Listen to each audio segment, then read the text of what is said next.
This for them Fords, Oldsmobiles, Buicks, and them Chevys. Cadillacs, 24 inches high, sliding on Pirellis. Candy coated gloss airbags, lower scrape the belly. Beat in the trunk, turning buildings into confetti. Country grammar like Nelly, we speak with a drawl, but slow or something like in our slabs, we creepin' with crawl. Hit a button, you know the roof and screens fall. Jamming screwed up Tila, though we ain't too tired to ball. Root beer candy coated Caprice flipping like I'm the law. See that shirt on that pop, got enough knock to pop it off. Oh, head cats telling me, Charlie, you need to knock it off. I just did look again, see I'm about to pop the bra. I'm from the dirty third coast where we keepin' it raw. Yo, slabs up against ours, you think that you're beating us now. Repimp your rocker slabs down in the south, be nasty, y'all. Think that it's something, just wait till we pull out them classic calls. Candy paint drip like it was fresh out of molasses jars. Futuristic, got customization is way past the stars. I got my mind on form, but I'm swinging bumper grills. Got my mind on form, but I'm swinging bumper grills. I'm swinging bumper grills. I'm swinging bumper grills. I'm swinging bumper grills. Bumper grills. I got my mind on form, but I'm swinging bumper grills. Got my mind on form, but I'm swinging bumper grills. I'm swinging bumper grills. I'm swinging bumper grills. I'm swinging bumper grills. Bumper grills. Ain't no need to asking, boy, yes, I'm a winner, baby, I'm 24 with VVS and a spinner, leather seats in my name and diamonds dressed in the center. The only time this whip kick a rest is in the winter. Never a beginner, I'm a iced-out champ. Leave the bracelet on my wrist and catch an iced-out crab. I'm a dog and my whooping bargain, nothing but free on, cause it's powered by an iced-out amp. Hold up, Rappy Rick, I'ma slow it down and bring it back for my boy Brandon Chisholm in Tyler, Texas. Remember the first CD I ever got on? Ain't no hoes boy, baby.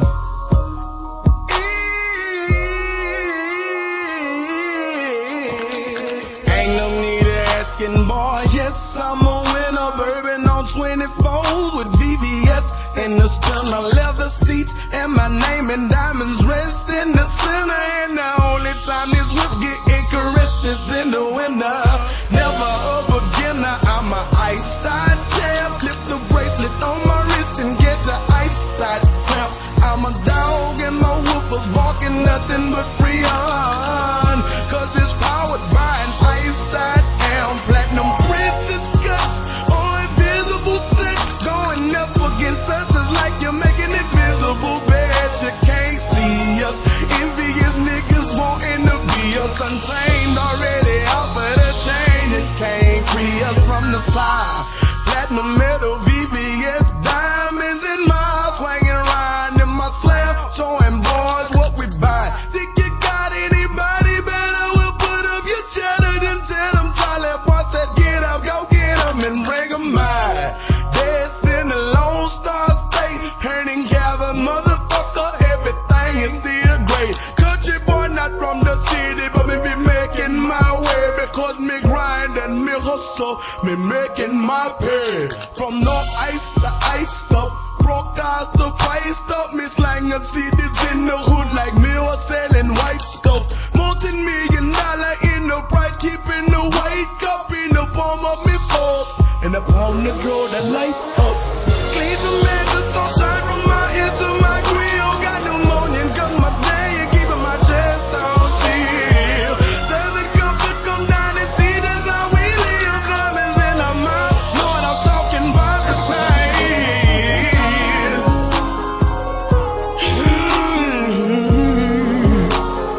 Man, Rapid Rick, they keep having the call like the mixtape mechanic. Man,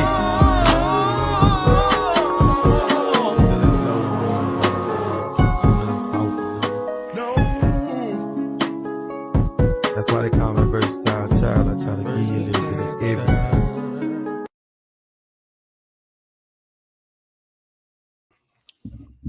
We Japanese still. You getting cooked in front of your family like a Japanese meal. It's y'all shoot the hibachi and none of you niggas can stop me. But can't help but watch me. We back with another one. As promised to my brother, Door of L, we will be focusing on E1A tonight. I told the brother during a live broadcast a couple weeks ago, if he would send me proof that he was actually E1A, I would dedicate a show to actually, excuse me, if he actually was E1A, I would dedicate a show to the haplogroup. So tonight's show is going to be about E1A. We're just going to break it down. Now, there's not too much information about this, so we're going to bring out what we can. And I did find an interesting article making some interesting claims about the people that have E1A. All right. Excuse me. So let's get right into this. Before we start, I want you guys to see the phylogenetic tree of haplogroup E. There it is here. You can see on the screen. All right, so you should be able to see it on the screen. There we go. Now, this is the branch we're going to be dealing with, EM33, also known as EM1, I believe 132. And as you can see, it's an early branch from the E family.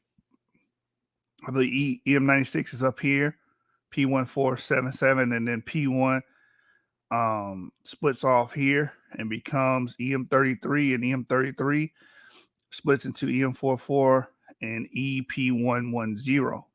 So we're going to be dealing with this group here. You have some sub-Saharan Africans with this haplogroup. You also have some Italians.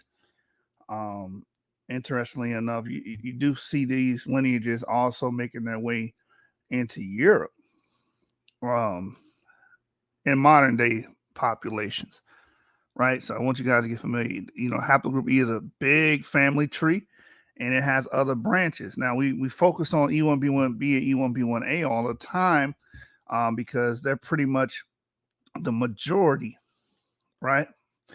They are the majority, and you can see E1B1A and E1B1B here. They pretty much dominate Africa, but you do have other branches like EM75, EM44, EP110. You even have a branch called EM329, E1B1A2. That's not as frequent as E1B1A or E1B1B, right? And then you see also another branch right here, EM85. We're not going to be discussing this tonight, but keep in mind there are other branches of E that doesn't really get the limelight, so to speak, right? So from there, let's go to the wiki article first. And then I'm going to show you guys a tool that you can use to, look up ancient samples or whatnot. All right, so I got so many tabs open, man. I need to go back to just making PowerPoints. PowerPoints are a lot more smooth. Put all my sources there, go back and forth easy, boom, boom, boom. Right now I'm doing it off my browser and just showing you guys the sources. So this is the haplogroup EM132. As you can see, formerly known as EM33. So if you see EM33, that's also referring to EM132. It says it's a human Y chromosome DNA haplogroup along with EP177. Now, what is a haplogroup? A group of individuals that share a common ancestor. That's what a haplogroup is, right? And we all inherit our Y chromosome DNA from our male ancestors, so it traces the father line. So it is one of the two main branches of the older EP147 paternal clade. EM132 is divided into two primary sub-branches, EM44 and EZ958, and with many descendant subclades. So as you can see to the right, possible time of origin, 50,000 years ago. So it's an old haplogroup on its own. coming from the P147 clade as the ancestral clade, and then we just read the descendants. Now let's go to the distribution, and they have it lined out here for you on the right as well. And we're going to particularly be dealing with the doggone here in a minute because they have a high percentage amongst the doggone. So EM132 is found most often in West Africa, and today it is especially common in the region of Mali. One study has found EM132 Y chromosomes in as much as 34% of a sample of Malian men, including 2 out of 44 samples EM44 and 13 out of 44 samples EM33/M132. In particular, the Dogon people of Mali have been found to carry haplogroup EM132 with a frequency as high as 45.5%, 25 out of 55 samples. This makes it perhaps the most common Y-DNA haplogroup in this population. Though EP1 appears to be almost equally frequent among the Dogon, which is 24 out of 55 samples, 43.6%. Another study has found haplogroup EM132 in 15.6% of a pool of 7 samples of various ethnic groups in Guinea-Bissau. Haplogroup EM132 also has been found in samples obtained from Moroccan, Berbers, Sahrawis, Burkina Faso, in 2 out of the 20 samples. The Fulbe, 2 out of 37 samples, and 5 in the Rimabi, Northern Cameroon, including EM44 and 9 out of 17 samples. The Fulbe and EM33 M132 in 3 out of 15 samples, equaling 20%. Senegal, 7 out of 139 samples at 5%. Ghana, 1 out of 29 samples at 3%. And the Guy, 1 out of 32 equals 3% on the Fonte. Sudan, including 5 out of 32, equaling 15.6% of the Hausa, and 3 out of 26 samples, equaling 11.5% of the Fulani. Egypt, 1 to 1.4%. Calabria, including both Italian and Albanian inhabitants of the region. 1 Italian from 67 tested from Trentino in northeastern Italy, and Romanians in Constanta. So you do have, again, this haplogroup that's associated with sub-Saharan Africans in Europe. And you know what's interesting about it? We probably saw these individuals. They probably look like the local people there, even though their paternal ancestry goes back to these ancient E-carriers that are associated with people in Mali, associated in Dogon, associated with various countries that these people are dispersed in sub-Saharan Africa. That lets you know that you can't use phenotype to judge an ancestry.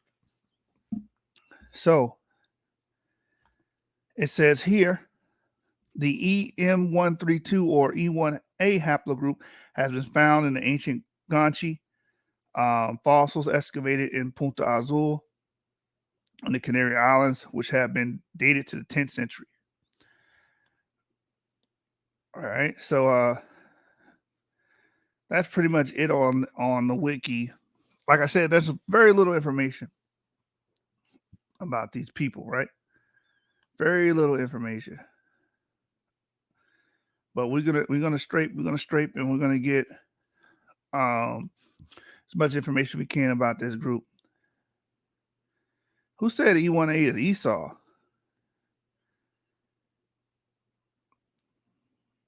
Yeah, I don't know what you're talking about, brother. Who said that? I didn't make any claims about what E1A is.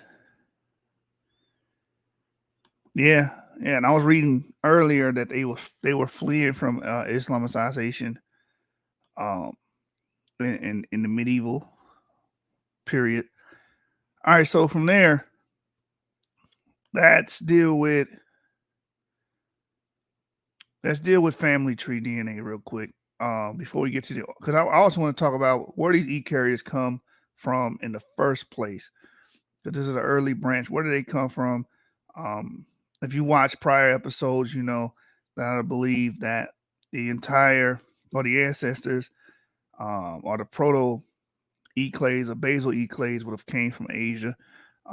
So we're going to get into that as well. But before we do that, let's deal with some of this modern distribution of this clade so we can get an idea where these people are. And with these guys being strongly correlated with the doggone and Molly, it should let you know a little bit about where these people, disperse from, especially in modern times. So let's go from there to the family tree. So this is a family tree project right here, E1A, M33, and M132. It says E1A has been something of a stepchild compared with the two major subclades of haplogroup E, E1B1A and E1B1B. Recently, a number of us who have been designated as E, but not E1B1, were tested by ftDNA. We were all found to be E1A, M33, and M132.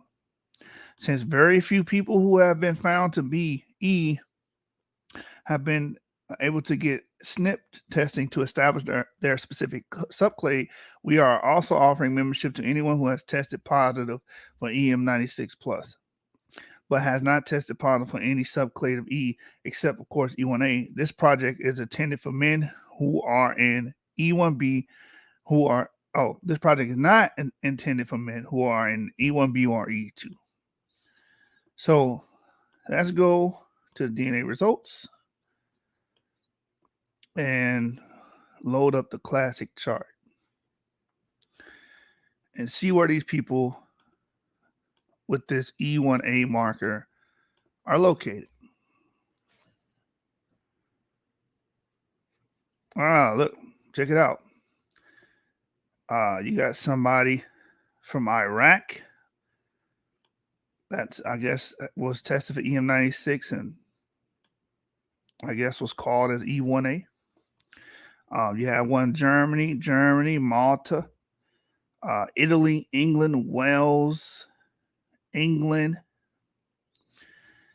There's one specifically EM44, United States, and they have their oldest known male ancestor listed here. Manchester, Maryland, looks like the 18th century he was born.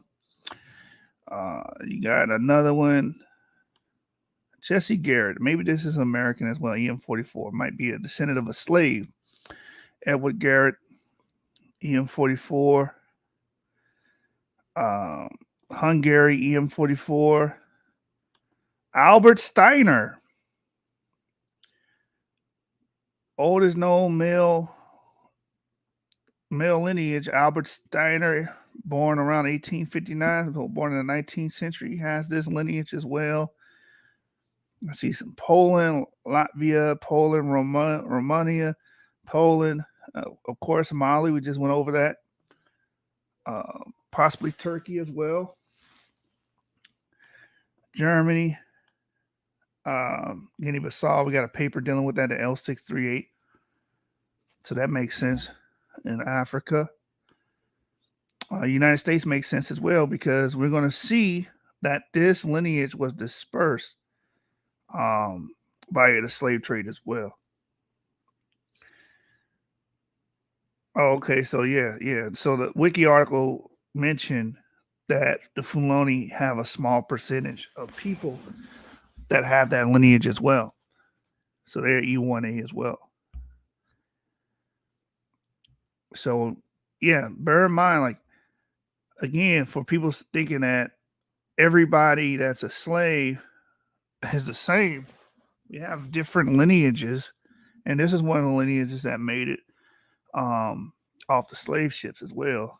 And them being associated with Mali lets you know that even Northwest Africa was being, possibly probed for slaves, right? So that's, keep going. EM132 in Egypt. EM96, EM132, Cape Verde.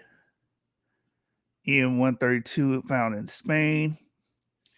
And you also see it here again, Spain. You see it. Yes, unknown origin. That might be American. Algeria. More unknown. That might be American. Postulate that's what that. Maybe that's someone with a slave background that doesn't know where their ancestors came from. Yeah, man, that's E1B1A. All right. So you guys get the gist of it. EL94, Spain.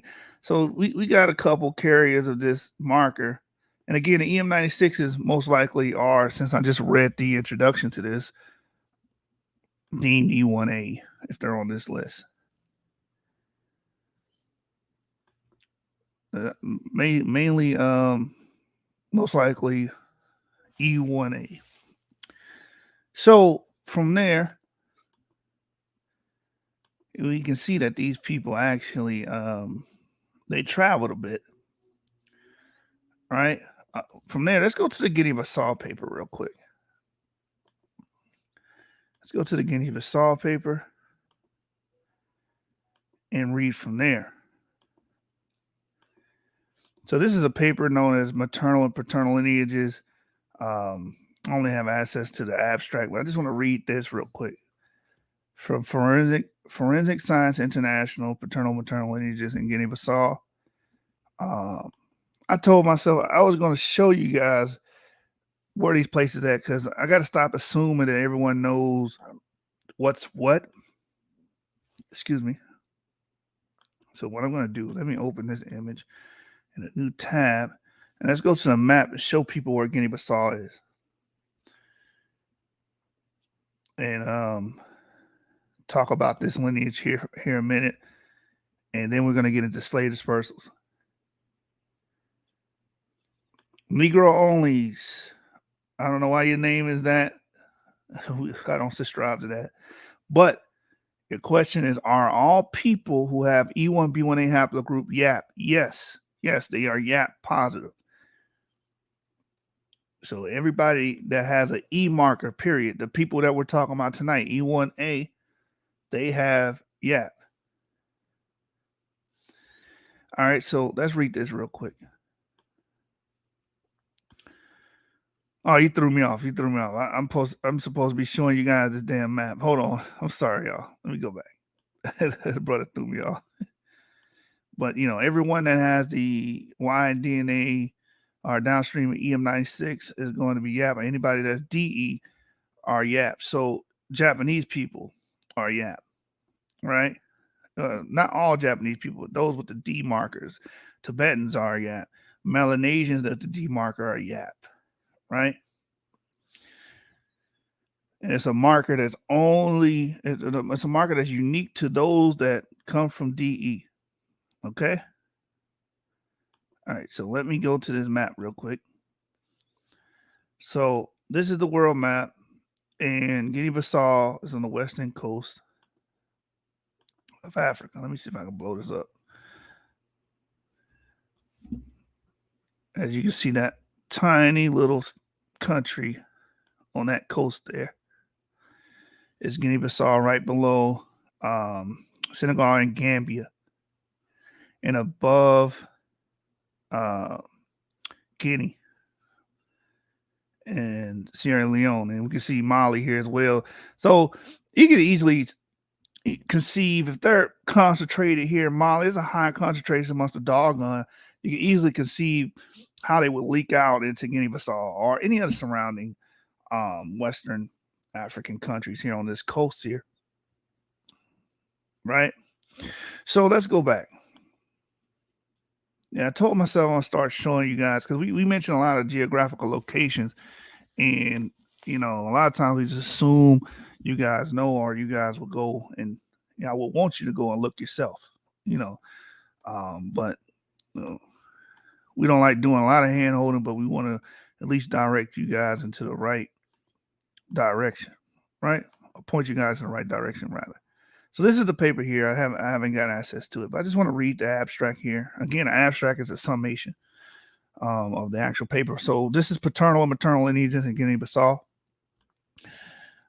It says the aim of the present work was to study the origin of paternal and maternal lineages in Guinea-Bissau population, inferred by phylogeographic analysis of mtDNA and Y chromosome-defined haplogroups, to determine the male lineages present in Guinea-Bissau. And we were dealing with a bunch of knuckleheads yesterday watching that video, and they read what the scaling phylogeography pretty much, and it didn't dawn on them that that's dealing with lineages. That's dealing with Y-DNA, mtDNA, male and female lineages, right? So it says 33 unrelated males were typed using PCR snapshot multiplex-based method, including 24 Y SNPs, which characterize the main haplogroups in sub-Saharan Africa and Western Europe. In the same sample, 17 SDRs, including in the Y filler kit, were additionally typed. The most frequent lineages observed were E1B1A at 68% and E1A M33 at 15%. The European haplogroup R1B1P25 was represented with a frequency of 12%. The hypervariable mtDNA regions were sequenced in 79 unrelated individuals from Guinea-Bissau, and haplogroups were classified based on control region motifs using mtDNA Manager.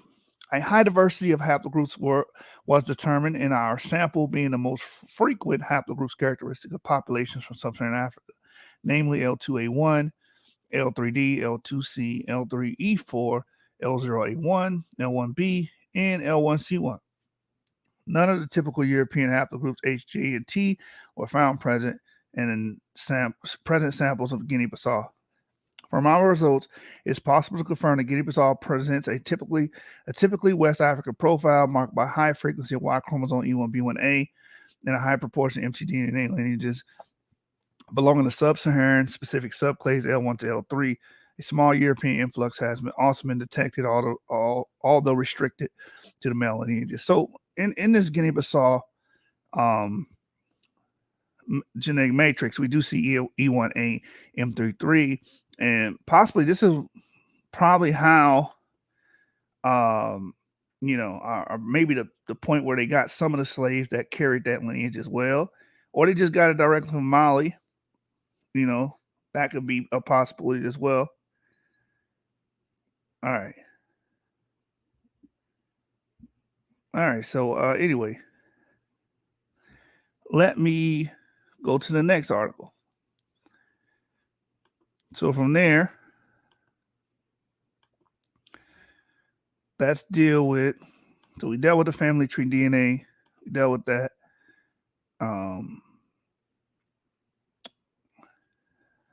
We also start seeing these lineages in the Americas, and of course, this is mediated by what? The slave trade. All right. So all the people that doubt the slave trade ever happening, we can actually see there's a gene flow from the western coast of Africa and other parts of Africa as well.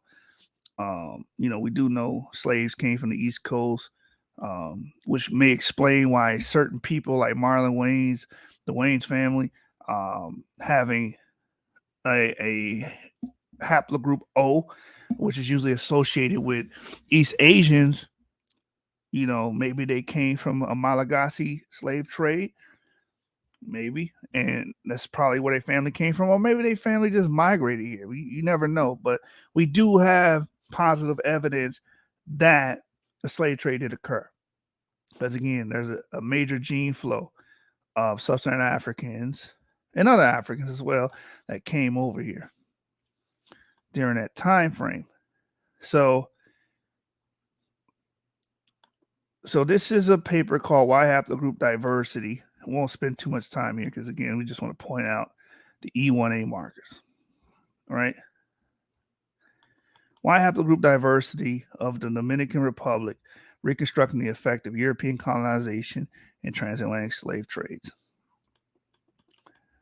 It says in the abstract, the Dominican Republic is one of the two countries on the Hispaniola Island, which is part of the Antilles. Hispaniola was affected by the European colonization and massive deportation of African slaves since the 16th century, and these events heavily shaped the genetic composition of the present day population. To shed light about the effect of European rules, we analyzed 92 single nucleotide polymorphisms on the Y chromosome and 182 Dominican individuals from 3 different locations. The Dominican Y haplogroup composition was characterized by an excess of Northern African / European lineages at 59%, followed by the African clades at 38%. Which right here, I'm just gonna pause here. This is actually pretty decent for being a Caribbean island that's known to be on a Spanish rule. Because you go to Puerto Rico, the European integration is high, very high. We're talking like 90%. But here, you have a high persistence of the African clades. It says, whereas the Native American lineages were rare at 3%. The comparison with mitochondrial DNA variability dominated by African clades revealed a sex-biased admixture pattern in line with the colonial society dominated by European men. When other Caribbean and non-Caribbean former colonies were also considered, we noted a difference between territories under Spanish rule, like the Dominican Republic, and British/French rule, with the former characterized by an excess of European Y lineages, reflecting the more permissive Iberian legislation about mixed people and slavery. Finally, we analyzed the distribution in Africa of the Dominican lineages with putative African origin, mainly focused on Central and Western Africa, which were the main sources of African slaves. We found that most 83% of African lineages observed at Santo Domingo have a Central African ancestry, suggesting that most of the slaves were deported from those regions. All right, so significance. Despite the importance of Dominican Republic in the colonial history of the Caribbeans, little is known about its Y haplogroup composition. Analyzing the formative Y markers in Dominican individuals and comparing them with European and African samples, we observed a majority of Central African Y lineage in the Dominican sub-Saharan component, suggesting that most of the deported African slaves came from Central Africa. We also found a disproportion of European paternal lineages compared with maternal ones because of sex bias admixture due to social dominant role of European men. Finally, comparing our results with data from our Greater Antilles, we also observed differences between islands and paternal ancestry proportion, possibly related to regulations about mixed unions adopted by colonists. All right, so let's go to these Y DNA markers real quick and see the introgression and see what markers here. Of course, you should know that E1A is here. That's the title of the video, so there's no surprise. So the Y haplogroup analysis discusses this. I want the actual haplogroups listed out here, admixture analysis. Again, if you guys are paying attention to yesterday's class, what test do you use for admixture analysis? Which test do you use? Do you use Y-DNA, mtDNA, or ding, ding, ding, ding, correct, autosomal DNA? That's the purpose of autosomal DNA, to show admixture. All right, so results. Major Y haplogroup composition of the Dominican population. By analyzing a set of 39 basal Y SNPs, we observed a total of 13 main haplogroups among our 182 Dominican samples. So again, BM60, this is an African haplogroup, sub-Saharan African haplogroup, usually associated with pygmies. We see that over here. How did it get here? It was mediated over here through the slave trade. EM33, that's E1A. We see that in the Dominican population. How did it get here? Through the slave trade. E1B1A, EM2, of course, E1B1A and E1B1B is here as well. And EM75 also coming over. And then you see these other European lineages for all the 12 tribe charters here that may be watching. You see, look at that. You see a European mosaic of people coming over here. And also what I want to point out, that TM70 may have came as slaves as well. We covered that before. We touched on it. I have a book that talks about TM70 may have they represent some of the early slaves as well coming over, especially in the Caribbean. Then QM242 is obviously Native American, and you can see it's got a rare, it's damn near negligible here. Damn near negligible. Oh, a lot of J2 and 172 here. Look at that. A lot of E1B1A, of course. But again, you do see EM33 here, representing the African lineages. It says here, the 3 Dominican locations do not show significant differences in the Y haplogroup composition as a whole, so they will be analyzed in a single group hereafter. Considering the worldwide ethno-geographic distribution of Y haplogroups observed in our Dominican samples, we were able to recognize 3 different ancestries of the paternal lineages. Sub-Saharan African, again, here, this is what they group for Sub-Saharan African, BM60, again, associated with Pygmies. E1A M33 is associated mostly with, well, we see the highest frequencies amongst the doggone E1B1A, associated mainly with Niger Cordoffian or Bantu, E2M75 as well. North African or European 6 haplogroups. Haplogroup G, shout out to the Tail twins. Haplogroup I, what's the brother name that be with Kevin? Shout out to Kevin.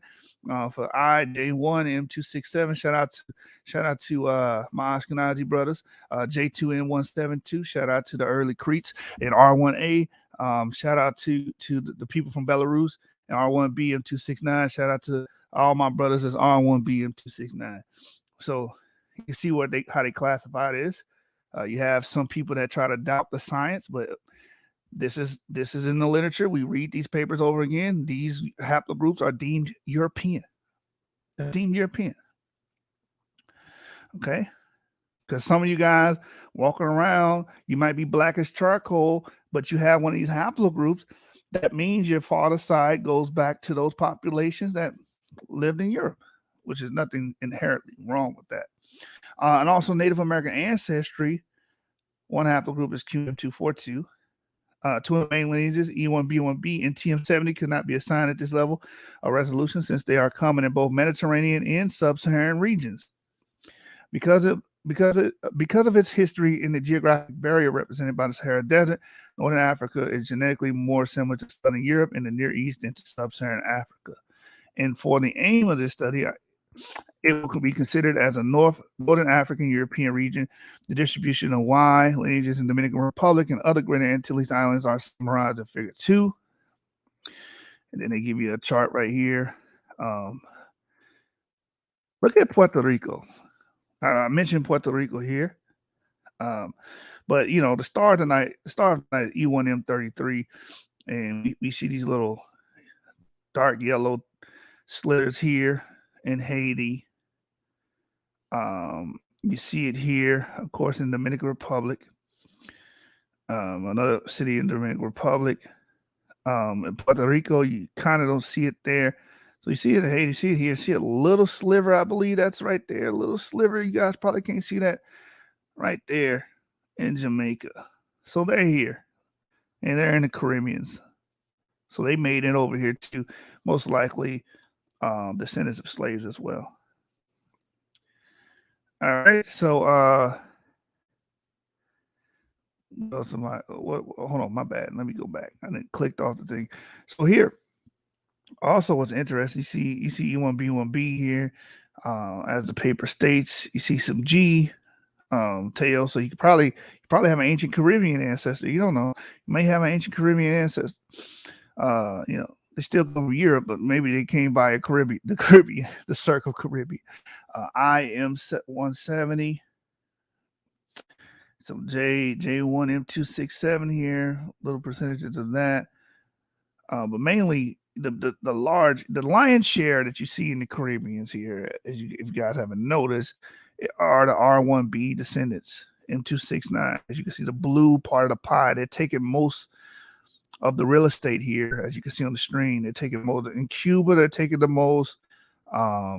It's only like in Haiti and like Jamaica where they're not dominating, but over here in Puerto Rico, and it looks like they're dominating the Dominican Republic and Cuba, with the 2 outliers being Haiti and Jamaica, which are pretty much dominated by E1B1A. And again, you see that slither here, slice of E1A M33, and a little bit of E2 actually here, very little bit. You probably can't see it on your screen. Let me see if I can blow this up a little bit so you guys can see it. All right, so yeah, you can see those little slitters a little bit better right there. The little yellow slitter right there in Jamaica. All right, so very interesting. And you see very little Native American male lineages. You see some here, very little there. I hardly see any in Puerto Rico.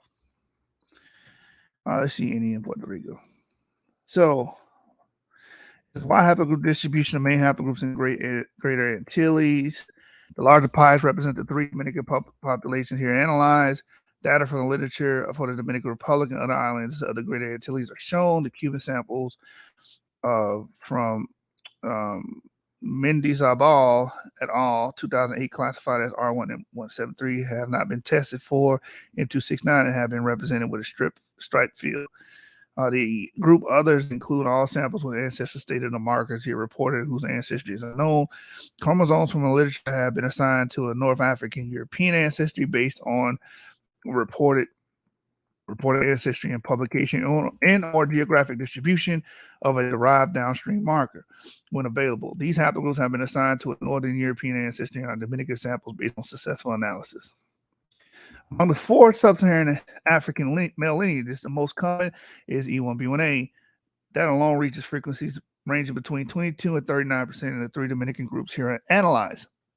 The remaining Dominican samples mostly belong to 6 European lineages, mainly represented by Western European haplogroup R1b M269, that was observed with frequency ranging from 23% to 40%.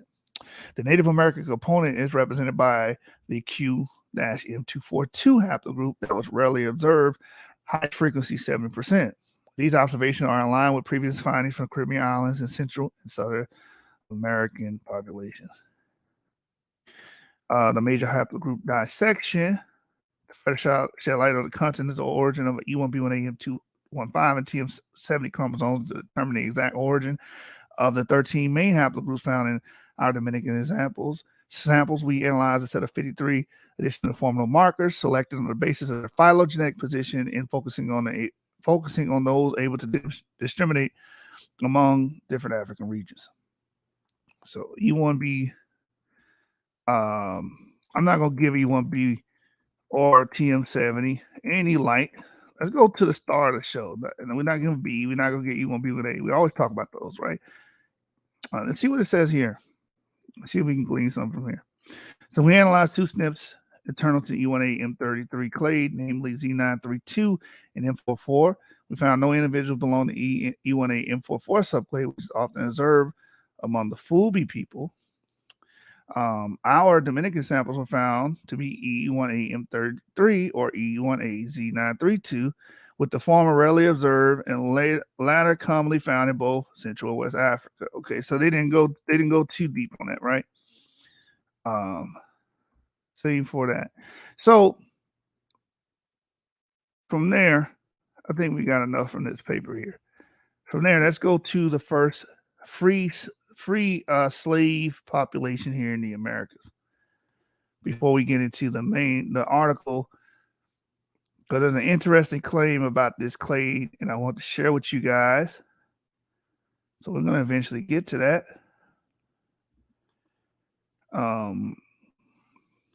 Ancient DNA the first herders. So, no, I don't want to go there yet. Let's see.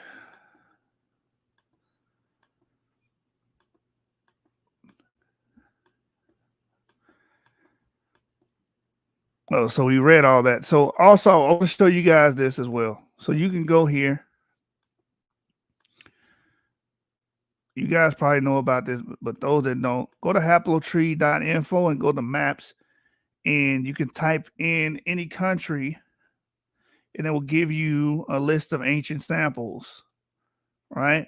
They give you a list of ancient samples. So if you type in Spain, you can find the Guanche samples that were actually E132, which is E1A as well.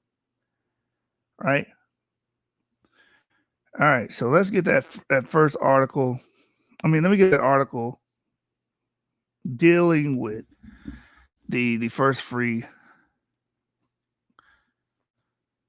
slave community here in the Americas, in Palenque, I believe.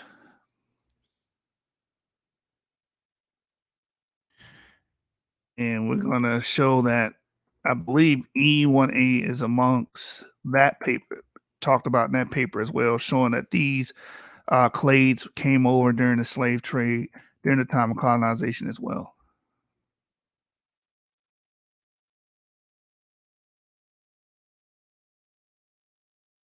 Let's see why I need it. I thought I had this paper already. There it is. Searching roots. Searching the roots. All right, so let's open this paper. Shout out to Jay Guider. Appreciate that, brother. I will use that money to purchase another book.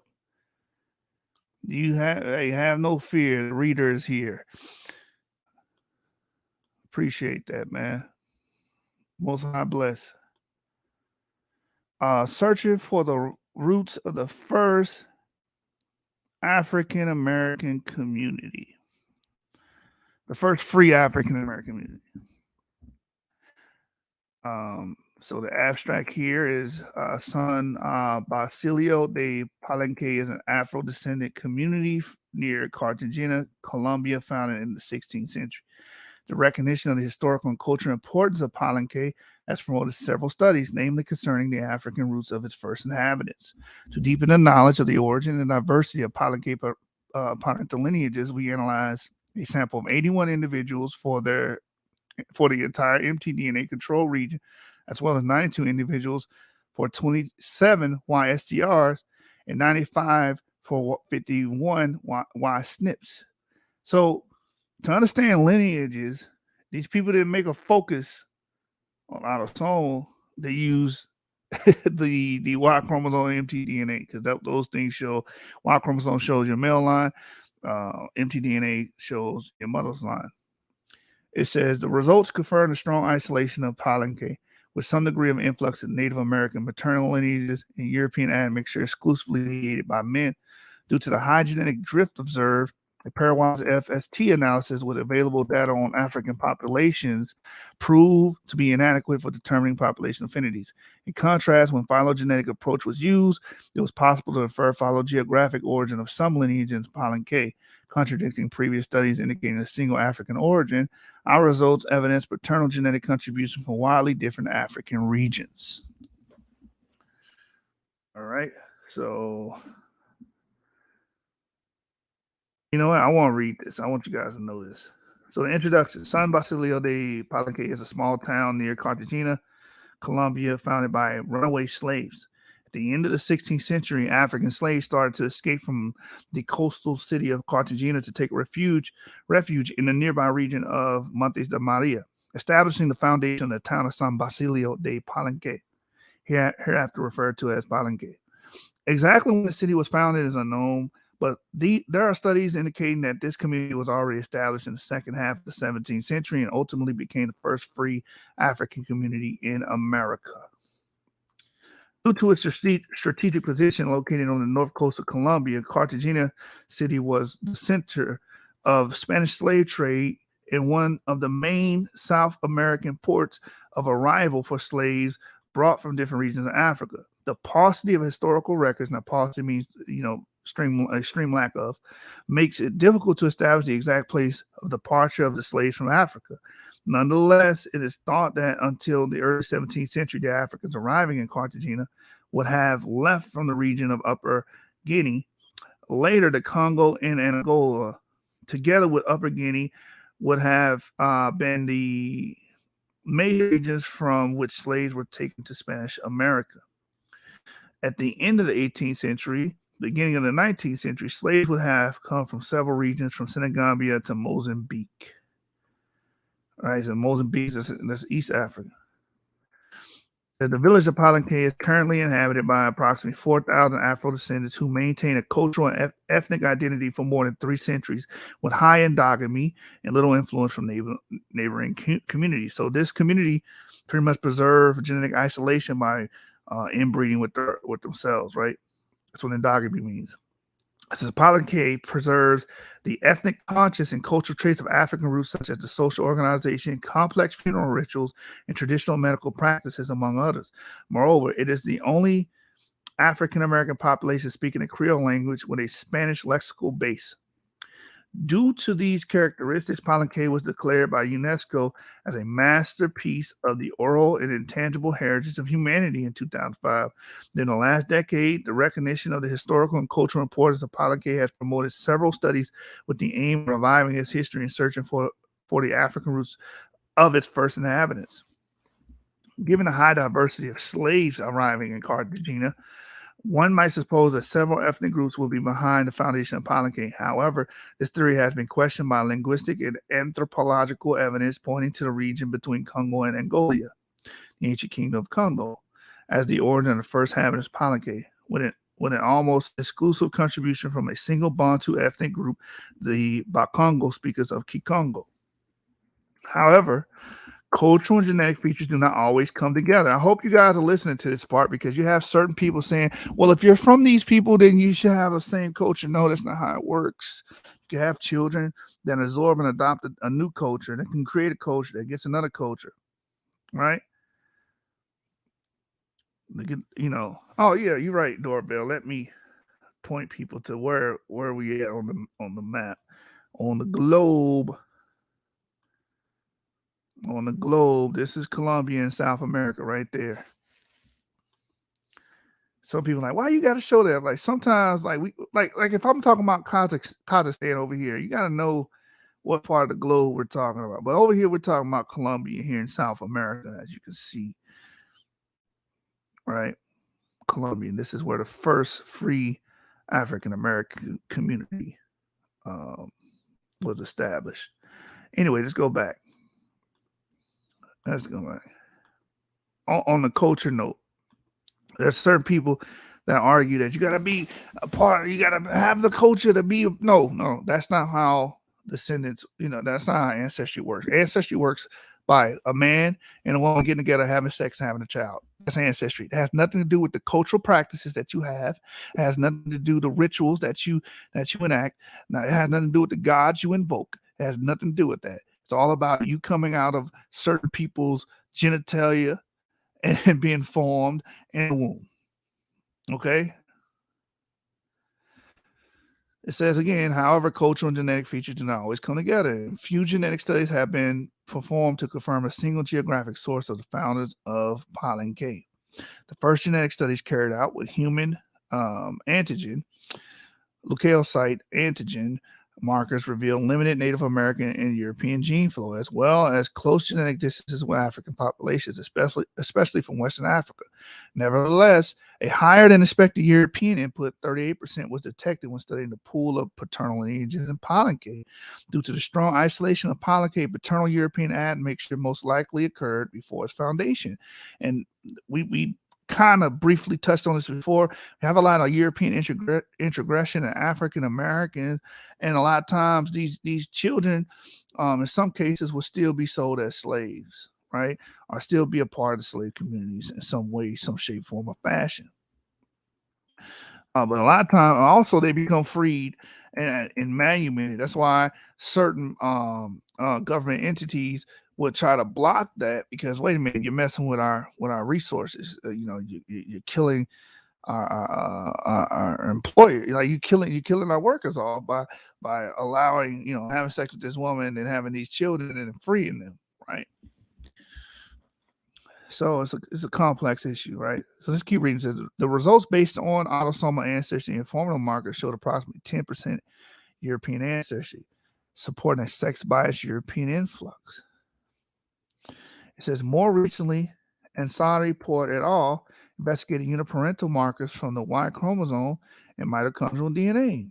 According to these authors, the Yumbi from the Republic of Congo is the most likely group from which the original male settlers of Palenque came. Taking all together genetic evidence available, it is safe to assume that the Palenque has preserved a high African ancestry and that European background was essentially mediated by males. Nevertheless, the information available is not enough to clearly assign the continental regional origin of paternal lineages that are present in Palenque.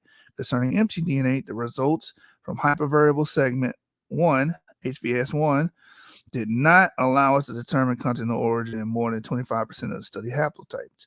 For the Y chromosome, the available information is also fragmentary. Data available in Noegra et al. For a small number of samples do not allow to evaluate founder effects, given the lack of information on Y chromosome-specific short-term repeats based on the results from Ansari. It is not possible to quantify non-African influx due to low resolution of lineages outside of haplogroup E1, B1A, M2. Aiming to obtain deeper knowledge of the diversity and origin of Palenque parental lineages in this study, we analyzed the entire mtDNA control region, as well as Y chromosome-specific markers for both maternally and paternally inherited gene pools. We intended to determine the degree of isolation from Native American and European influx. Based on comparisons with data from African populations, we also intended to contrast the hypothesis of a single against multiple African origin. All right, so that's the introduction. What we want to do, results. I believe it's in the results, right? Let me go up. Materials, methods, results. Genetic diversity. Here we go. We've talked about this before, but I want to get to the star of the show tonight. Let's deal with E1A. L2. Phylogeographic analysis of African Y chromosome lineages in Palenque. We have A, of course, Paleo-African, B, Paleo-African pygmy, but we want the E clade. So here you go. So E clade, clade E is the most common clade in Africa and also present in European and Western Asian populations. In accordance with Palenque African background, this clade represents 61.05% of wild lineages and 82.7%, 76% of those assigned to an African origin. Haplogroup E1B1M81 is frequent in North Africa, particularly in Berber groups, and is also present in Iberia and in southern Italy as a Northwest African legacy. Since no direct gene flow from North Africa has been reported, the presence of the haplogroup in the Palenque population most likely resulted from European admixture. Nonetheless, a northern African origin EM81 in Palenque via Western Africa cannot be ruled out. Why is that the case? Because you did have North African polities that did sell slaves over here, and there's a lot of evidence for this because you had certain individuals coming from, I think, what was it, Algeria? And they got over here and they were like, listen, we from Algeria. We're trying to fight for our freedom. We were enslaved wrongfully. So that did happen. So let's keep reading. It says a European origin was also attributed to the haplogroup E1B1BM123 lineages found in Palenque. Now, E1BM123 is a known Jewish lineage, and it is found in the first free African American community. They're like, this is just down facts. It is what it is. This haplogroup is absent in sub-Saharan Africa and frequent in Arabian populations from Northeast Africa and the Middle East. This haplogroup is also spread in Europe, although at low frequencies. In Iberia, it has been associated with Middle Eastern, North African, and Jewish ancestry. A direct origin in Africa can be attributed to the remaining E haplogroups in Palenque, which is E1A M33, which is the star of the night. Of course, E1B1A, and of course, E1B1B M35, and so on and so forth. Which are not present in the European population, were more likely brought to America during the slave trade. So we do see that these people were a part of the slave trade and did come over here. So with that being stated, that's that article there. And let's see, we're knocking them all out. Before we get into the article, I just want to give this reminder because I believe that the ancestral E carriers did come from, including E1A, did initially come from at the onset tens of thousands of years ago from Asia. So, of course, we've been to this paper. We have mentioned this paper to ad nauseum, right? Carriers of mitochondrial DNA macro haplogroup L3 basal lineages migrated back to Africa from Asia around 70,000 years ago. Fun fact, when they first discovered Yap, that was one of the things they brought out, that, hey, that this haplogroup is evidence of a back migration into Africa, right? That's one of the early hypotheses about haplogroup E, right? So let's go to this paper and let's go down to the origin of haplogroup E. So that's the Eurasian origin of mitochondrial L3. Here it is, the Eurasian origin of Y chromosome haplogroup E. An origin in Asia and return to Africa was proposed long ago for the Y chromosome African haplogroup E. And I believe that, yep, hammer. I believe back in 97. It says this hypothesis was based on the derived state of its African Yap positive haplotypes 4 and 5, haplogroup E, with the respectively ancestral Asian Yap type 3, haplogroup D. The later discovery of new markers evidence that D and E were sister branches of the Yap node. Haplogroup D showed that derived status for M174 and the ancestral status for M40 in Asia, whereas haplogroup E was characterized by the derived status for M40 and M174 ancestral status throughout Africa. Thus, the migratory sense between continents of both haplogroups could not be assured. A few Yap positive individuals ancestral for both markers were detected in West Africa and in Tibet, although assigned to parahaplogroup DE, its actual ancestral state could not be confirmed. Furthermore, a new mutation, P143, united two other Eurasian haplogroups, C and F, as brothers, and in turn, DE and CF were joined to an ancestral node defined by mutations M168 and M294. The initial scenario proposed to explain this complicated situation was that two independent migrations out of Africa occurred, one marked by D and others marked by CF paralineages. However, a new interpretation arose following the discovery of more than 60,000 single nucleotide variants by next-generation sequencing techniques. The most parsimonious interpretation of Y chromosome phylogeny constructed with these variants is that the predominant African haplogroup E arose outside the continent and back migrated to Africa. Right? Dorvale says, why do they use E1A for mitochondrial DNA 2? It's the same. It's not the same, but it's the same pretty much classification of using letters to represent the mutational steps, pretty much. So, you know, they have an A, they have a B, they have a C, they have a D as well. They have L, M, and N, and they also have A through X, I believe. Is it X? Yeah. Is it X2A? Yeah. So they just using letters to characterize the mutational steps. All right. So anyway, this haplogroup, I am in agreement with this hypothesis that haplogroup E started outside of Africa and Asia and then migrated back into Africa.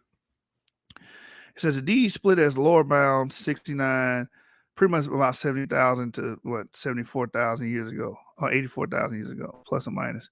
It's an N in radiation of E in Africa as upper bound 65.5 thousand to 8.5 thousand years ago, yields a time frame highly coincidental with the dates estimated for the mtDNA haplogroup L3 expansion. Furthermore, the spatial distribution of the residual Y chromosome haplogroup D in Asia is a good indicator of the geographical location of the putative DE split. The highest frequency and diversity of D are in the Tibet region, although D is also present in low incidence throughout Southeast Asia.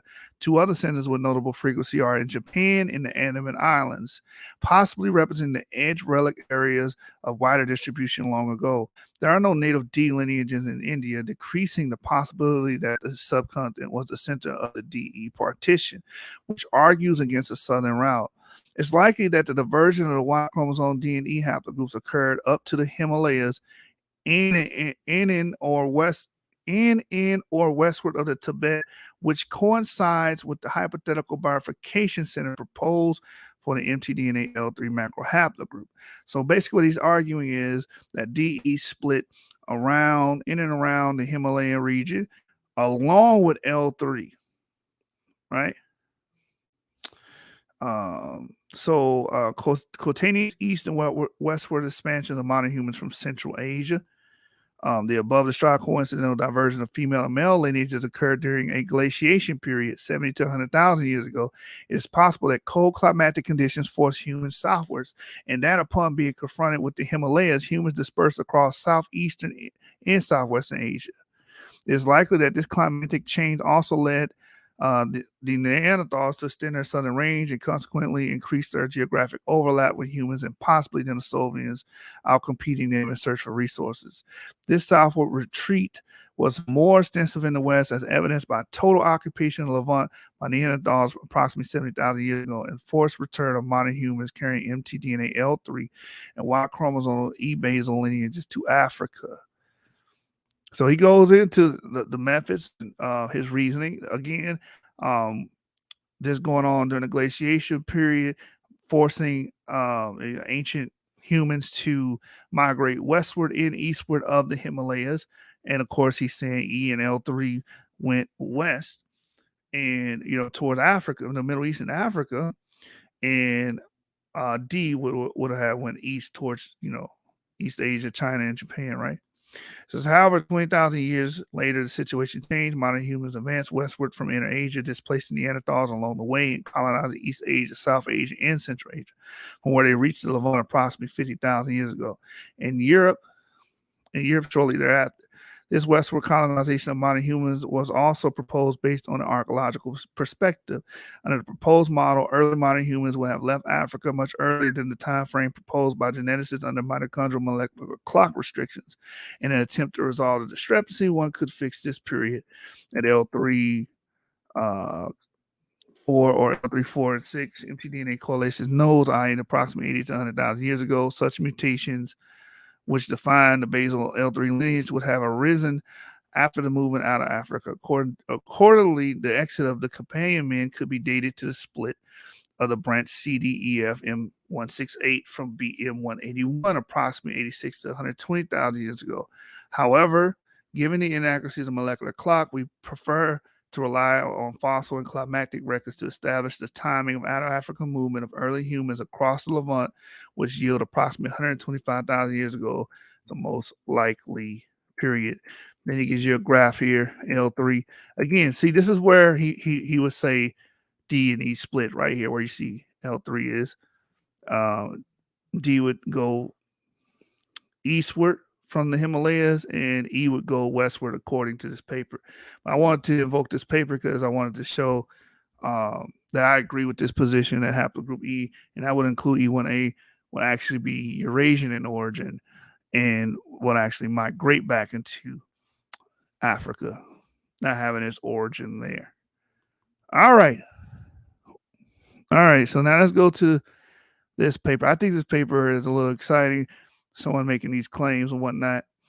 I felt like this would be a good cherry on the top of the cake here. So, with no further ado, let's deal with some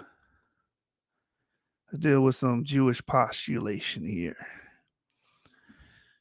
E1A1, it's Jewish genetic and paternal ties. That's pissed some people off. You mentioned Jewish with sub-Saharan Africans, in this case, I guess some Malians.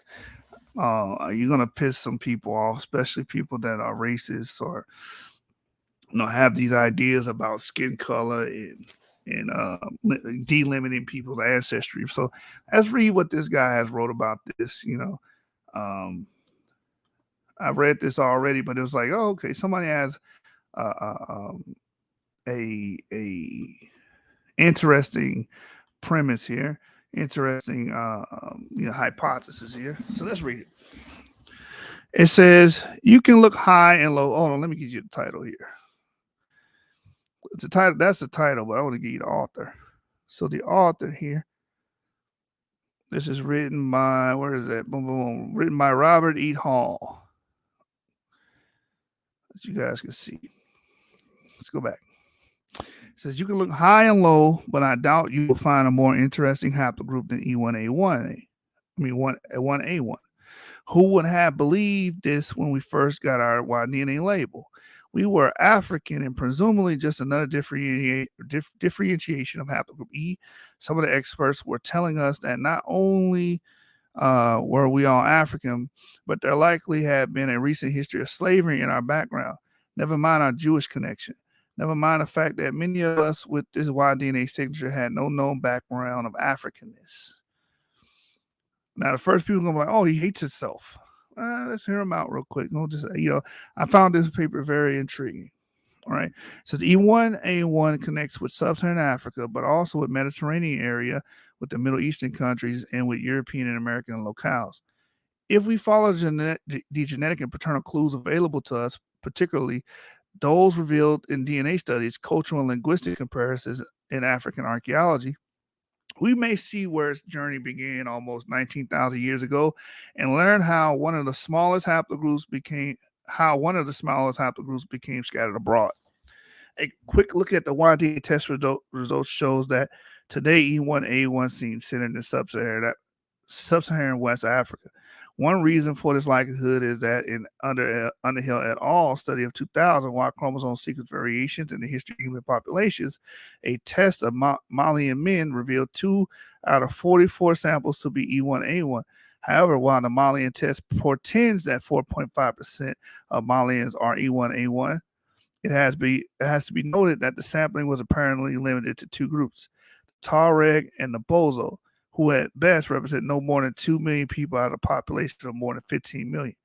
Other ethnic groups are Mande, which comprises about half of the population, of which the Bozos are 1, Fulani, the Fulbe, Songhai, the Voltaic, Moors, and the Dogon. What can be made of the Tuaregs and Bozo samples of E1A1 in the Underhill study? The answer is not clear because we do not know precisely where the E1A1 was found, whether in one group or both, and we have to be skeptical of a small number sample from less than 30% of Malians. E1A1 seldom appears, though, and when it is found, it is never in abundance. The apparent exception to this was the Scosari et al. 1999 study combined use of biallelic and microsatellite Y chromosome polymorphisms, which indicated a percentage of 50% for the Fulbe of Cameroon. However, the samples were few, only 17. So although the study got the attention of those of us who are E1A1, information lay dormant for a time. Fortunately, DNA studies are ongoing and information is constantly trickling in. A breakthrough of sorts occurred recently with the discovery of Cerny et al. 2011 in a study entitled Genetic Structure of Pastoral and Farmer Populations in the African Sahel. Fulani pastoralists and farmers were tested and the E1 clade figured prominently. As I discovered in Bakova et al. 2013, E1A yielded more than 17% at that point. I can only wonder if there were any E1A1 samples present. There were. More about this later. In trying to find a location of E1A1, it is important, I think, to look first at those from whom E1A1 could have sprung. This means considering an E1A group such as Dogon. In Wood et al. 2005, 45.5% of 55 Dogon samples were found to be E1A. With this much E1A present, you would expect to find a contingent of E1A1, would you not? But it didn't happen. Upon examination of more than 1,000 widespread samples of Dogon, Dr. Beverly Strassman, a longtime devotee of Dogon research at the University of Michigan, did not find one sample E1A1. E1A was there in abundance, but no E1A1. To associate E1A1 with E1A groups, though reasonable to assume, may be a mistake, as can also be seen in Rosa et al. 2007 study, Y chromosome diversity in the population of Guinea-Bissau, multi-ethnic perspective. We read the abstract for this paper, by the way. So among 44 samples of E1A, not one known E1A1 haplotype was found. Over millennia, groups often thrived and then disappeared. Those that started out together did not necessarily remain together. Even though E1A1 is not found among the doggone, they may very well be the paternal tribal group of E1A1, given the number of E1A present among them today. And if not them, surely another E1A group, either one existing today or one back in the distant past. Although none carries the E1A1 today, the doggone do carry E1A2, which could very well be another indicator for their paternalism. According to Dr. Tatiana Carafet of the Genomic Analysis of Technology Core at the University of Arizona, many of the M33 carriers she has tested were positive for the P110, the mutation of E1A2.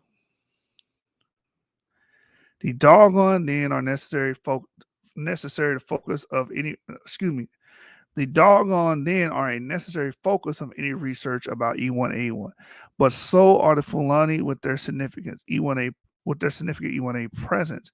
Let's consider both and start with the doggone first. Who are the doggone? Where do they live?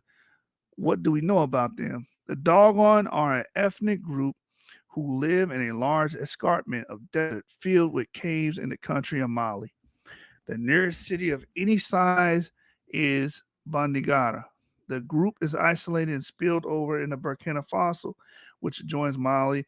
As James Swagger of offplanetradio.com says, the doggone are a real living history. For decades, inquirers have wanted to learn about them. They have wanted to know how it is that they, an isolated and mysterious tribe, have developed the culture they presently have.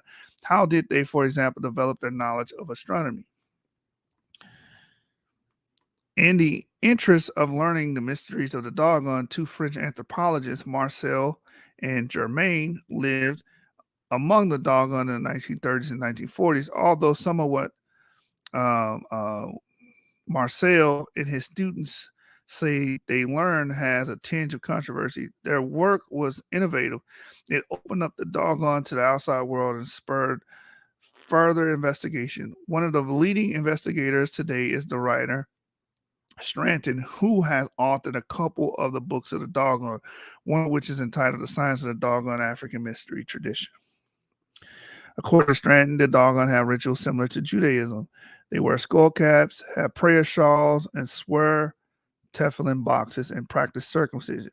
Additionally, just like Jews, they celebrate the concept of Jubilee, and they appear to have words and symbols that are connected to the hieroglyphs of the Egyptians. In this book, Stranton goes into detail into the comparison of doggone mythology and other cultures, seeking to prove similarity between the doggone and the ancient world, especially the Egyptians, suggesting that the ancients were not the ignorant people we moderns have often thought them to be.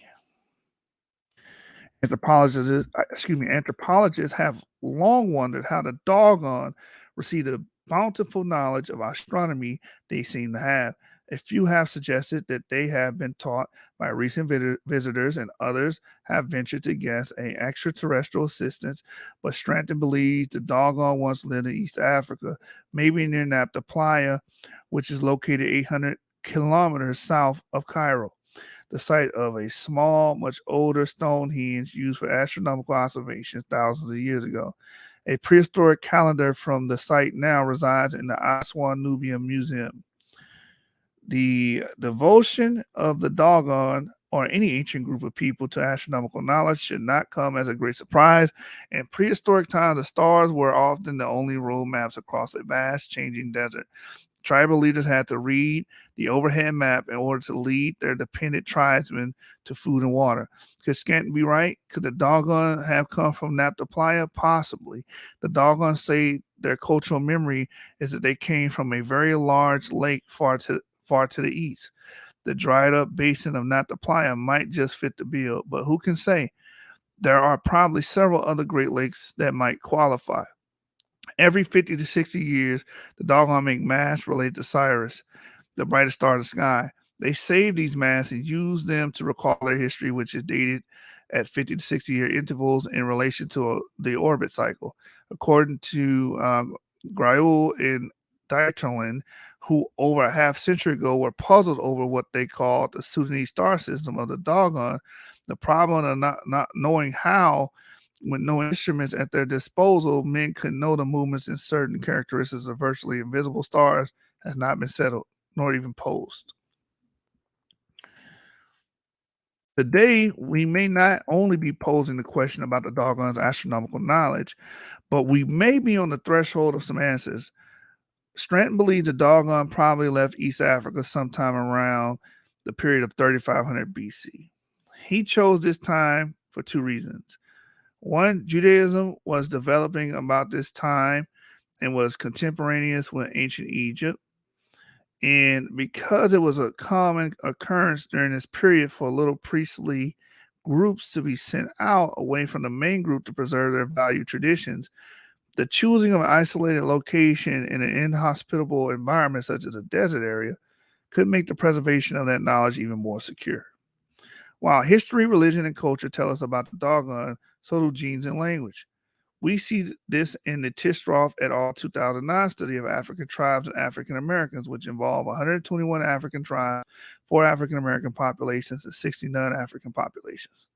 In all, a total of 2,432 Africans from 113 geographically diverse populations, 98 African Americans, and 21 Yemenites were considered. Unfortunately, this group only contained 9 doggone, some whose markers did not amplify well. However, when the test results were in, it was the doggone who showed the least genetic diversity of all Africans, suggesting the isolated state in which the doggone have lived for centuries. Like other West Africans, the doggone speak a Niger Cadorfian language. But when the tribes are divided into 14 ancestral geographic genetic population clusters, the doggone fall into the Saharan cluster among those who speak an Afro-Asiatic language. Others in the cluster are Beja, Hadanawa, Beja, Banomir, and Mozabites. The doggone and Mozabites show ancestry from European Middle Eastern cluster. When the analysis of ancestral connection is done, the doggone relate to the following groups in the descending order of closeness. As you can see, the Mozabites are number 1. Number 2 is the Cape mixed ancestry, South Africa. The Beja 3, Sudanese. Beja 4, Beta Israel, Ethiopian Jews. The Gabra, Northern Kenya, Southern Ethiopia, Fulani, Niger, Cameroon. Dael, Kenyan, Fulani, Nigerian, Bagara, Sudanese, Tacoma, and Nigeria, West Central Africa. 12, Borana, the Southern Ethiopia, Northern Kenya, and last but not least, 13, Fulani, Cameroon. The Mozabite connection is certainly significant and indicates that the doggone were likely once in North Africa. This, as it turns out, is consistent with the doggone's oral history, which also claims that tribe has only been in Mali since the 14th and 15th centuries. But there's even more than oral history to suggest a North African location for the doggone. During the period when Rome controlled North Africa and recruited warriors for their legions and auxiliaries from the region, some of whom wound up in British cemeteries during Rome's occupation, some of these recruits were doggone.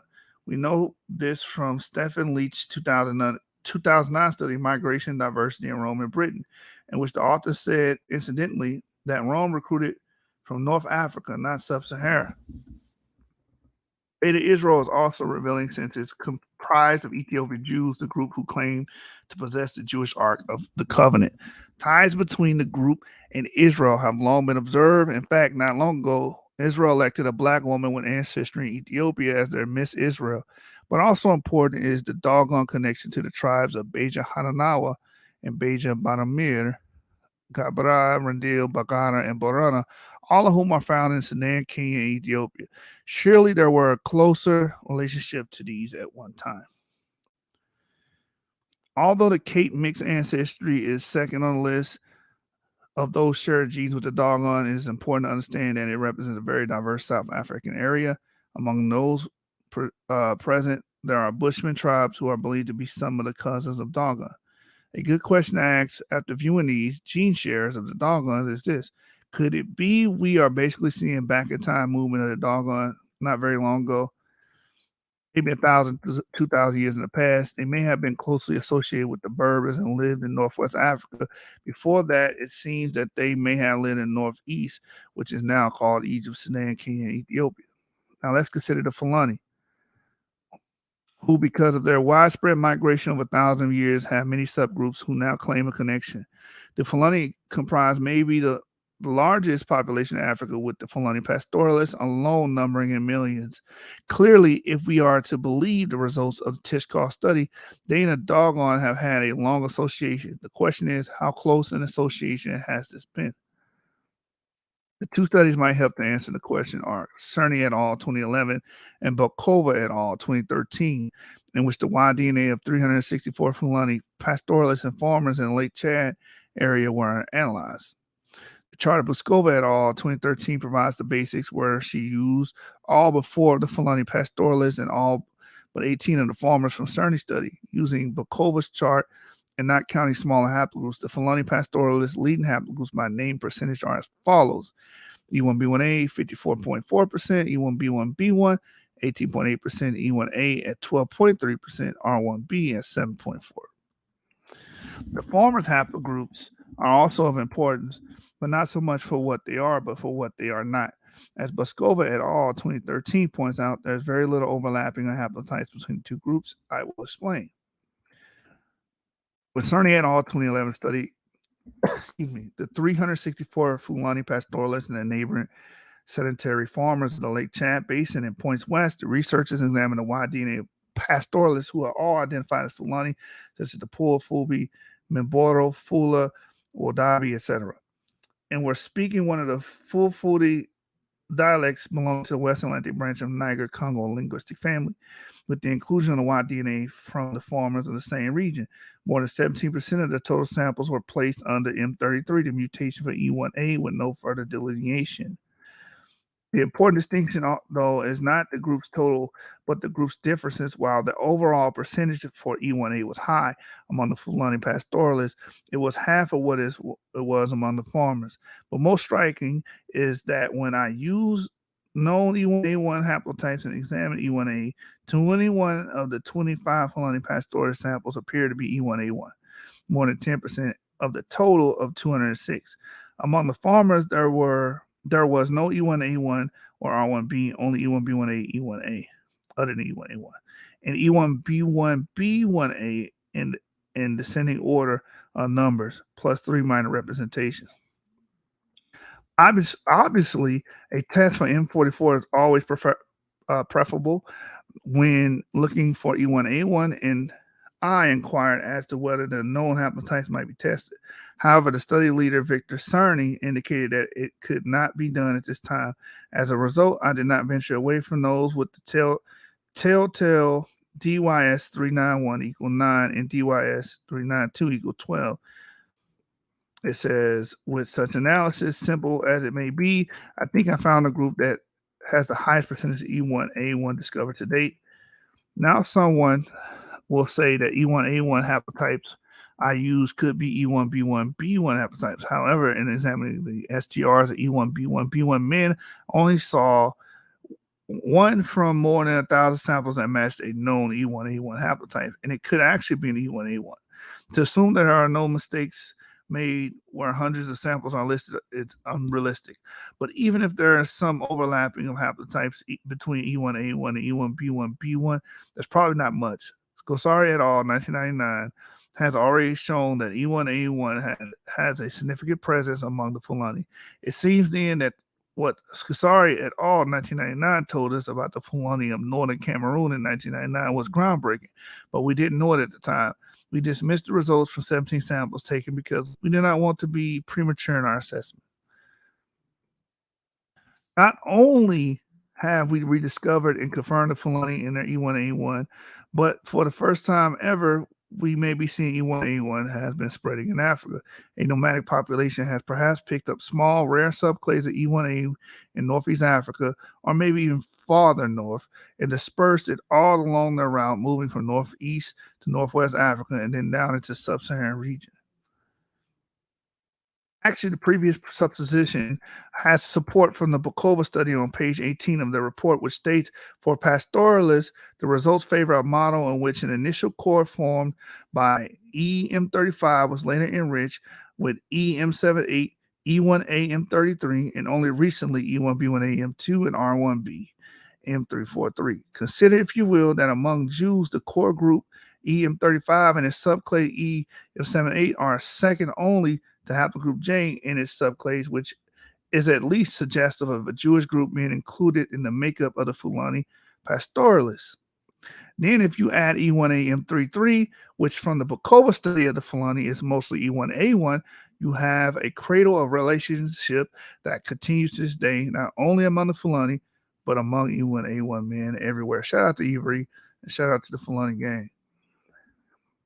Because as the Bukova study found, R1BM343 and E1B1AM2 were only added to the Fulani pastoralist core recently.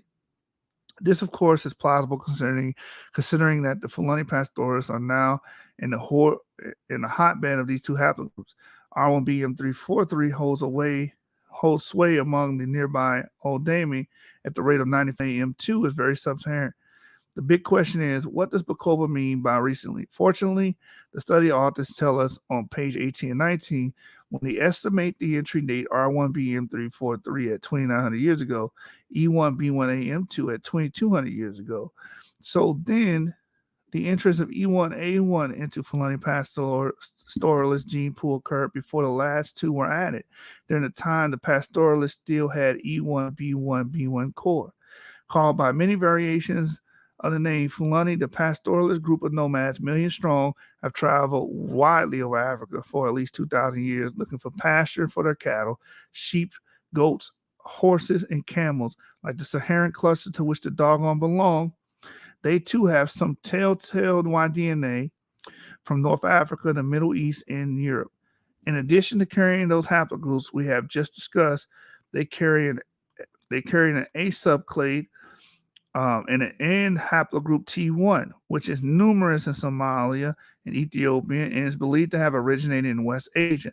And there's even their lactase persistent phenotype, which they share with Europeans.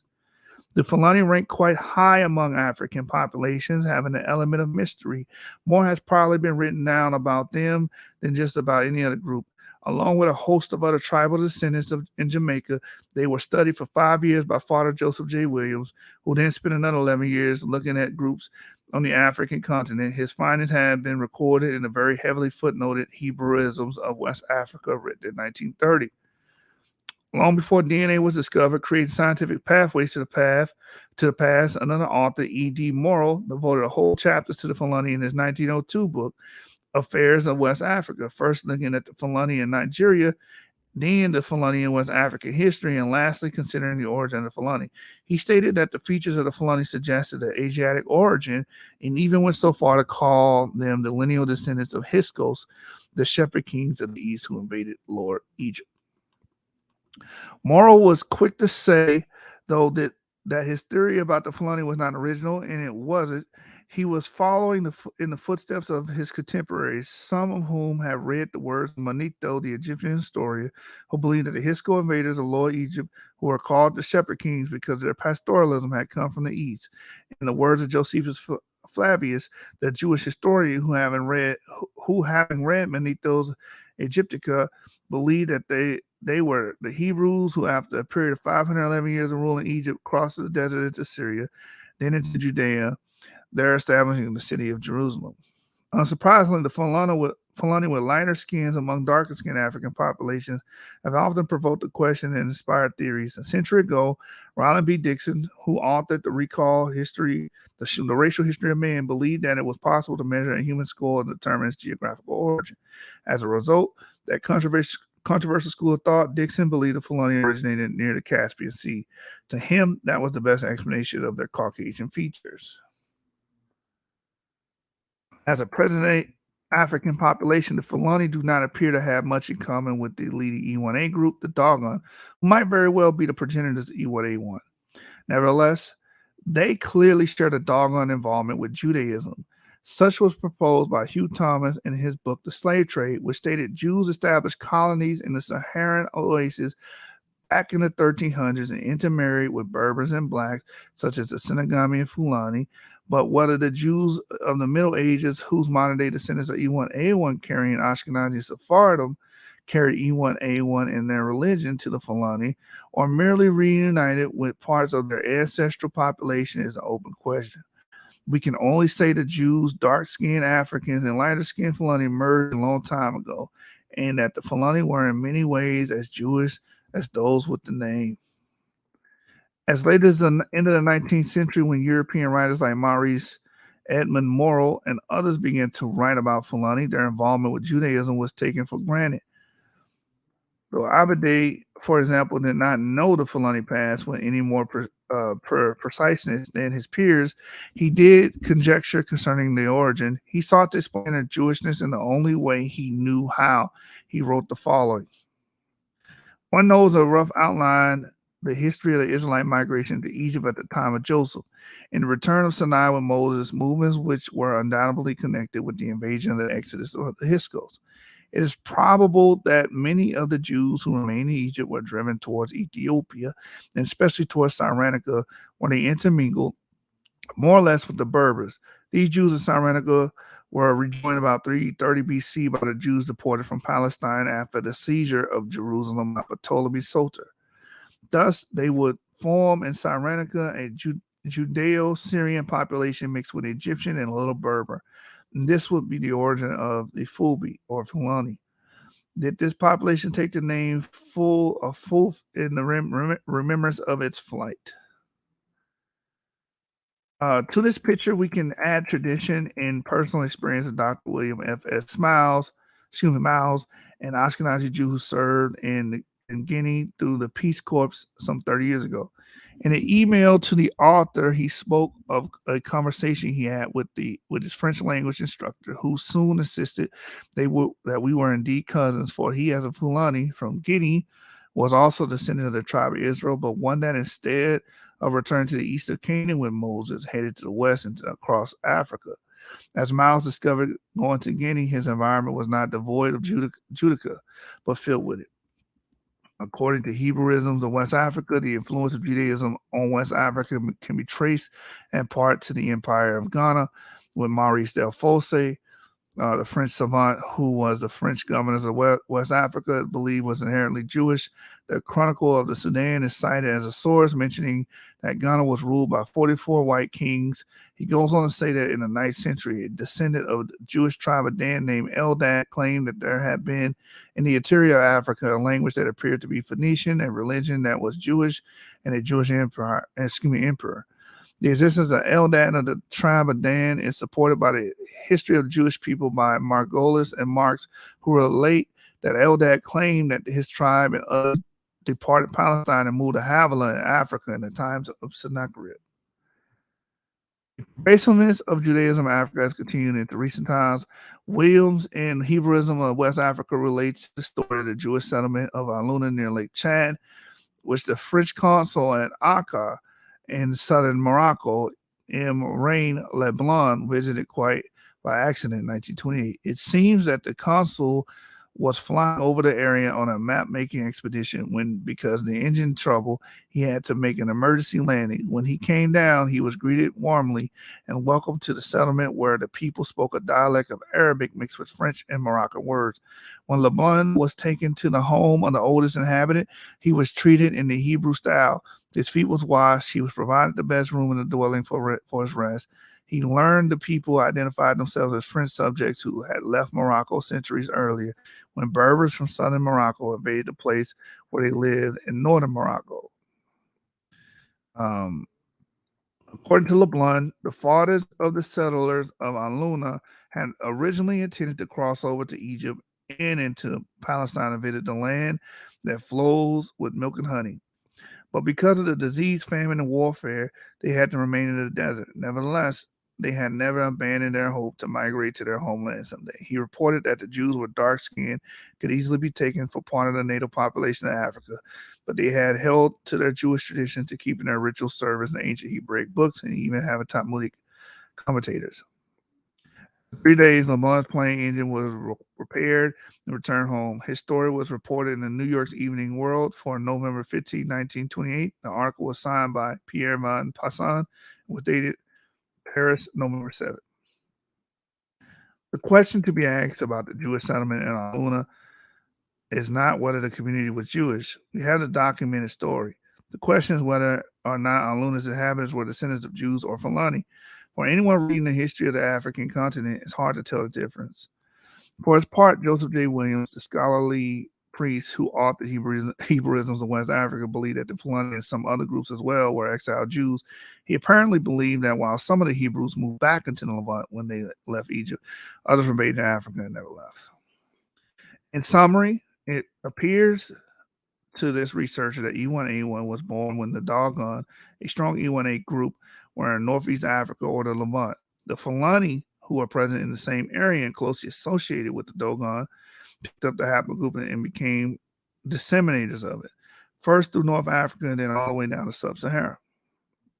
The most important question of all may be, who are the Fulani? Are they descendants of the Hebrews? Certainly some of them are. And if so, this would suggest that not all of the Hebrews left Africa for the land of Canaan, which would not be hard to believe since people are often reluctant to abandon what they consider their homeland. If the pastoralists were indeed the shepherd kings and did indeed live in Egypt for several centuries, it is reasonable to assume that if decisions was made to leave Africa, some would go, while others would remain. But some things we don't have to guess about. We know, for example, that Jewish families settled in North Africa and even down into the sub-Saharan region long after Moses took the Israelites into the Levant. Admittedly, the spread of E1A1 by the Fulani is debatable. Some would argue that E1A1 could have been assimilated to pastoralists in recent times from some group in Sub-Sahara. But what group would that be? The Dogon have no E1A1 that is measurable, and every other non-Fulani group that has any has precious little. Besides the places in Africa where E1A1 can be found, seem to be places where the Fulani have lived or are presently located. When I asked Victor Cerny about the age of Fulani DNA, he said he would judge it more likely to represent thousands of years in age rather than hundreds. So it's very likely that E1A1 has been carried by the Fulani literally for millennia. Now, it's not their dominant haplogroup, not even close, but it's present and it's being spread by these traveling nomads. Finally, it is E1A1 and not E1A or its other subclades that seems to appear among the Ashkenazi men who fall under the heading of E1A. Just as E1A1 seems to be more dominant clade than E1A among the Fulani pastoralists. Why then, we might ask, are E1A and the other subclades mostly absent? The obvious answer would seem to be that they don't appear often because it was E1A1 that was spread among Jewish men, not E1A ancestral, or one of its other subclades. Perhaps, just maybe, this tells us something about where it originated. And he gives his sources here, and that, ladies and gentlemen, is the paper.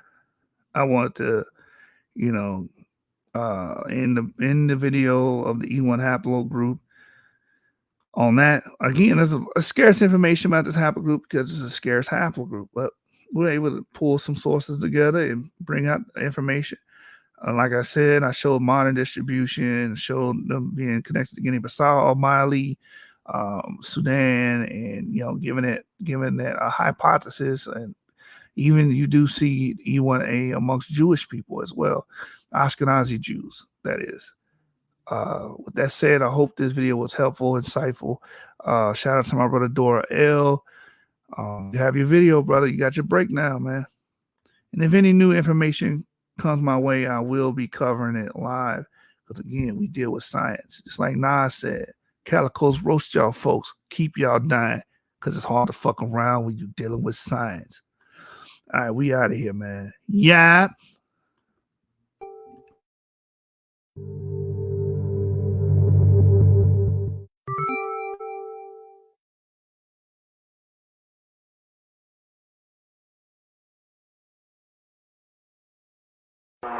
This for them Fords, Oldsmobiles, Buicks, and them Chevys. Cadillacs, 24 inches high, sliding on Pirellis. Candy coated gloss airbags, lower scrape the belly. Beat in the trunk, turning buildings into confetti. Country grammar like Nelly, we speak with a drawl, but slow or something like in our slabs, we creepin' with crawl. Hit a button, you know the roof and screens fall. Jamming screwed up Tila, though we ain't too tired to ball. Root beer candy coated, Caprice flipping like I'm the law. See that shirt on that pop, got enough knock to pop it off. Oh, head cats telling me, Charlie, you need to knock it off. I just did look again, see I'm about to pop the bra. I'm from the dirty third coast where we keeping it raw. Yo, slabs up against ours, you think that you're beating us now? Repip your rocker slabs down in the south, be nasty, y'all. Think that it's something, just wait till we pull out them classic calls. Candy paint drip like it was fresh out of molasses jars. Futuristic, got customization is way past the stars. I got my mind on form, but I'm swinging bumper grills. I'm swinging, get bumper grills. I'm swinging, get bumper grills. I'm swinging, get bumper grills. Get bumper grills. I got my mind on form, but I'm swinging bumper grills. Got my mind on form, but I'm swinging bumper grills. I'm swinging, get bumper grills. I'm swinging, get bumper grills. I'm swinging, get bumper grills. Get bumper grills. Ain't no need to asking, boy, yes, I'm a winner, baby, I'm 24 with VVS and a spinner, leather seats in my name and diamonds dressed in the center. The only time this whip kick caresses in the winter. Never a beginner, I'm an iced out champ. Leave the bracelet on my wrist and get your iced out crab. I'm a dog and my whoop bargain, nothing but free on, cause it's powered by an iced out amp. Hold up, Rappy Rick. I'ma slow it down and bring it back for my boy Brandon Chisholm in Tyler, Texas. Remember the first CD I ever got on? Ain't no hoes barred, baby.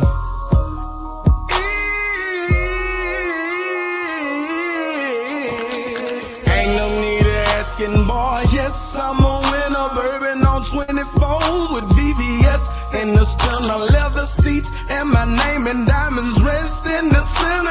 And the only time this whip get caressed is in the winter. Never a beginner, I'm a iced out champ. Flip the bracelet on my wrist and get your iced out cramp. I'm a dog and my woofers walking nothing but free on, cause it's powered by an iced out platinum princess cuts or invisible sex. Going up against us is like you're making it visible, bet you can't see us. Envious niggas wanting to be us, untamed already out for the chain. It can't free us from the side. Platinum metal, VVS, diamonds in my swinging around in my slab, showing boys what we buy. Think you got anybody better? We'll put up your cheddar and tell them boy said get up, go get them and bring them by.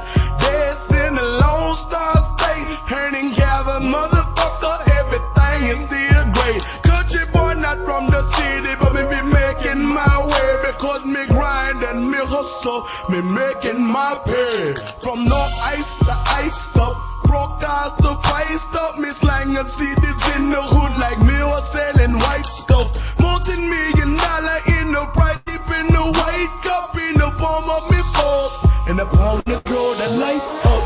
Clean the man that don't shine from my ear to my grill. Got pneumonia and got my day and keeping my chest on chill.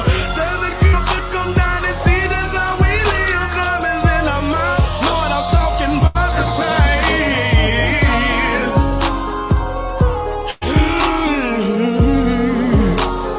Man, Rapid Rick, they keep having to call out the mixtape mechanic, man.